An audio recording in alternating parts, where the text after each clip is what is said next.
নাগারে বৃষ্টি আর জল যন্ত্রণা দিকে দিকে এবার চাকদায় তাঁরই প্রতিবাদ জানালেন বিজেপি বিধায়ক। একেবারে রাস্তায় সাঁতার কেটে প্রতিবাদ জানালেন বিজেপি বিধায়ক বঙ্কিম ঘোষ। দেখাচ্ছি সেই ছবি। রাজ্য সড়কে জল জমে গিয়েছে।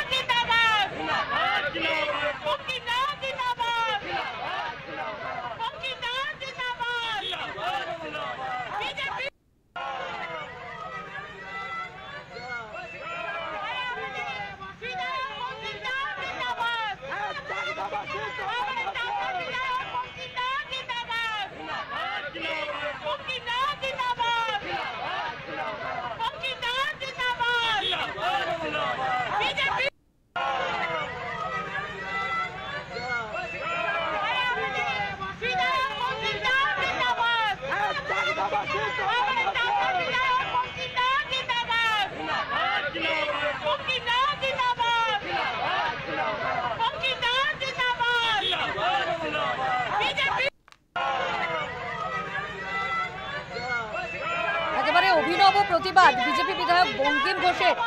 রাজ্য সড়কে জল জমে গিয়েছে, চাকদায় প্রতিবাদে রাস্তায় সাঁতার কাটছেন বিজেপি বিধায়ক। বিজেপি বিধায়ক বঙ্কিম ঘোষ এ ব্যাপারে কি জানাচ্ছেন শোনাবো। রাজপথে আন্দোলনে নেমেছি এই একটাই কারণ, গত 4-5 বছর ধরে আমরা দেখি ধারাবাহিকভাবে বর্ষা হওয়ার শুরুতেই একদম চাকদা চৌমাথা থেকে একেবারে রথতলা পর্যন্ত বৃষ্টি হলেই জলমগ্ন হয়ে যায়। ফলে মানুষের খুব অসুবিধা হয়। ফলে মানুষ এখান থেকে জল যে যন্ত্রণা, সেই যন্ত্রণায় ভোগে প্রায় 5-6 মাস ধরে। এখানে ব্যবসায়ীরা 4-5 মাস ধরে ব্যবসা করতে পারে না ঠিক পুজোর সময়টায়। মানুষের দুর্ভোগের শেষ নেই। এখানে অটো রিক্সা থেকে শুরু করে, গাড়ি থেকে শুরু করে, বাস থেকে শুরু করে জলে ডুবে যায়। এমনকি এমন খানাখন্দ রয়েছে, কখনো কখনো অটো সাইকেল উল্টে যাচ্ছে। ফলে এই রাস্তা যাতে দ্রুত মেরামত করা হয়, সংস্কার করা হয়, জল নিষ্কাশনের ব্যবস্থা করা হয়, তার জন্য আমরা প্রশাসনের দৃষ্টি আকর্ষণ করার জন্যই আমরা পথে নেমেছি।